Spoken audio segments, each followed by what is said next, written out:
Today I'll be talking about Giovanni's Room by the American author and civil rights activist James Baldwin. This is an Everyman's Library edition with an introduction by Colm Tóibín, who wrote Brooklyn, I believe, which I have seen the film adaptation of. Published in 1956 after initially getting rejected by Baldwin's previous publisher under claims that it would alienate him from his black audience. This was a pretty transgressive novel for the time, back when it was still illegal to be gay in this country. This book explores a lot beyond just queer romance, and it arguably explores not simply homosexuality, but bisexuality too. There's a lot of discussion that orbits this central topic that also has to do with nationality, the difference between what it is to be an American, like philosophically, what is the essence of an American, and what it is to be European or French or Italian, and the pressures to conform to those molds. Gender also plays a big part, and all of these elements come together to make for a very small scale but authentic and resonant story. The story follows David, an expat, going to visit Paris while his fiancée, Hella, visits Italy. They're in sort of a weird situation where they're not sure if they want to get married yet, so they're kind of feeling things out and doing some other things separately, seeing some other places. So he's just kind of putzing around Paris. He's run out of money and is living under the dime of an older gay man named Jacques, who David is kind of leading on, not explicitly communicating to him that he's gay or interested in Jacques. He's really trying to milk their relationship as far as it can go. One night, while out with Jacques, David meets Giovanni, a bartender at a gay scene run by a man named Guillaume, who comes from something of an established family in France. David and Giovanni hit it off, and thus a torrid love affair, inevitably bound toward tragedy, ensues. I don't think this story would work nearly as well as it does were it not for Baldwin's impeccable writing. His writing is really dense with feeling, with great poetry, but not to such a degree that it loses the emotional thread, that it loses the plot in, the search for meaning. He really deftly balances his commentary and his outlook with the story, which moves quite quickly. This is a very short book at 150 something, 160 pages, and I did a disservice to Baldwin by not reading this in one day. I put off this review for a while, trying to read a bunch of other things and juggle it, and in my own vanity I put off making this very review because I had poison ivy on my face. I felt in going so slowly through it, a lessening of its powers, and it has nothing to do with this book. The form of Baldwin's writing is really interesting to me because it is a very lucid depiction of self-deception and interpersonal deception. It seems to take grave issue with inauthenticity in the realm of love in particular. And I think that plays into the theme of deceit quite well. The character of Giovanni, he's very poor and he has to work at this bar under the constant pressure of Guillaume to engage in sexual favors in order to keep living in Paris. This is a major spoiler, but Giovanni previously had a love with a woman and had a child who died. Him running to Paris to escape his grief feels not entirely dissimilar from how David is trying to run away from what the American ideal at the time was, that you marry a woman when you're young, you have kids, you stay true to each other. This romance between the two of them is not just a real authentic love between two people, but also both of them trying to escape their own guilt. The difference between Giovanni and David is that Giovanni is at least passionately able to confront these things, and David very passively skirts around his identity as a gay man, the possibility of a life with Giovanni. It's interesting then to think back on how Giovanni's room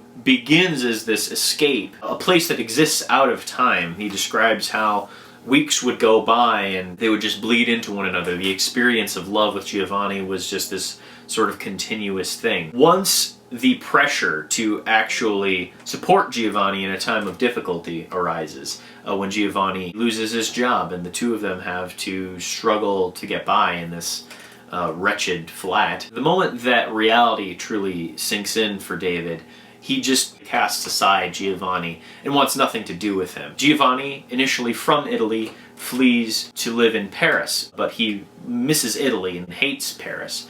Whereas Hella, David's fiancée, visits Italy and feels no connection there. And when she meets him in Paris, she says how much she's missed Paris. Though there is more emphasis on Giovanni and David's relationship together, there is still a love for his fiancée Hella too. When he meets her, you know, the way he describes their reunion, there is like an authentic love there as well. There's a great confusion to the character of David. As difficult as it is for David to truly love another person, having love is essential and cannot simply be rejected or buried down. He feels contempt for himself for being gay and for being unfaithful to both Giovanni and Hella, and takes pain in every step of the facade that they have to maintain with everyone in their life, even with their father, and the lies that he has to tell him in the letters that they trade back and forth. Not only do characters function a particular way based off of their sexuality and their gender, but also their age. Jacques does seem intent on at least trying to steer David toward what will probably make him happy, because he has his own regrets as an old man. There's a really wonderful passage that I'm going to read outlining just that. This is after Giovanni and David have hit it off, and Jacques is quite hurt by David's deception. I mean, you could have been fair to me by despising me a little less. I'm sorry, but I think, since you bring it up, that a lot of your life is despicable. I could say the same about yours, said Jacques. There are so many ways of being despicable, it quite makes one's head spin. But the way to be really despicable is to be contemptuous of other people's pain. You ought to have some apprehension that the man you see before you was once even younger than you are now, and arrived at his present wretchedness by imperceptible degrees. There was silence for a moment, threatened, from a distance, by that laugh of Giovanni's. Tell me, I said at last, is there really no other way for you but this?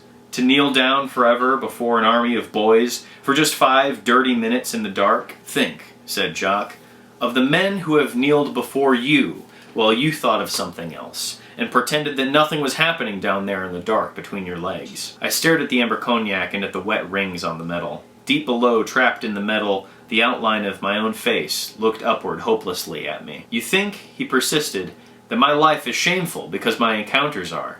And they are. But you should ask yourself why they are. Why are they shameful? I asked him. Because there is no affection in them, and no joy. It's like putting an electric plug in a dead socket. Touch, but no contact.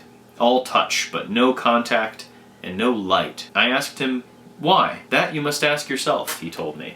And perhaps one day, this morning will not be ashes in your mouth. Love that final line. That perfectly describes a regret, a memory of regret. There's a recurring theme of reflections and mirrors throughout this book as well. Often David sees himself and is disgusted at his image. It's a very useful device in communicating the internal externally. Certain behaviors and certain qualities in other people he loathes and condemns viciously. But you grow to understand that his disgust, it stems primarily from his own repulsion of himself. That he can't come to terms with his own sexuality and be true to himself and actually give himself over to love. There's a moment where David has kind of finally told his biggest lie. He's unable to physically live out his deception. And so he looks down at himself outside of his own body, unable to muscle through this last exchange. Nowadays, the topic of depersonalization and alienation, I think, are way more prevalent, or at least it's healthier for us to talk about these things. But for him to include that in this book, along with everything, it just feels so acute. It's kind of similar to No Longer Human by Osamu Dazai, which I've only read the manga adaptation of, not the one by Junji Ito, but by Furuya Usamaru, and how the character in that book, due to just some oppressive force, this sort of malevolent influence that you could say is society's pressures, for whatever reason, they cannot make the leap over to authentic human connection. There are a lot of people, I think, who are very outward-facing individuals, and they're very authentic. But I think for a lot of people, especially in the internet age, that's more of a challenge. And for some people, as extreme cases go in This and No Longer Human, there's almost this impossibility that they can assimilate into the mold. And so I think a lot of people will walk away from this read quite moved, because I think all of us can relate on some level to struggling against the life that society seems to want to sculpt out for you. Easy recommendation for me. Definitely one of the best books I've ever read. I'm very interested in getting into Baldwin's other work, as well as the documentary about him that came out in, I think, 2016, 2017, somewhere around there. For this to have come from someone who was so entrenched in the civil rights movement, man, this just takes balls to write. It's really wonderful. I would recommend this to pretty much everybody, unless you're just a bigot. Not much more I can say about this, especially given its length. I think that you should just read it for yourself. Definitely a book I would like to return to in the future. Books like this reinforce how sort of useful my 4 years of French in high school were. I am reminded that it is beneficial to be able to pick up French phrases that maybe not everyone could just intuit. So that's something. I guess this book, along with just touching me, this book also reminded me that high school French wasn't a complete fucking void.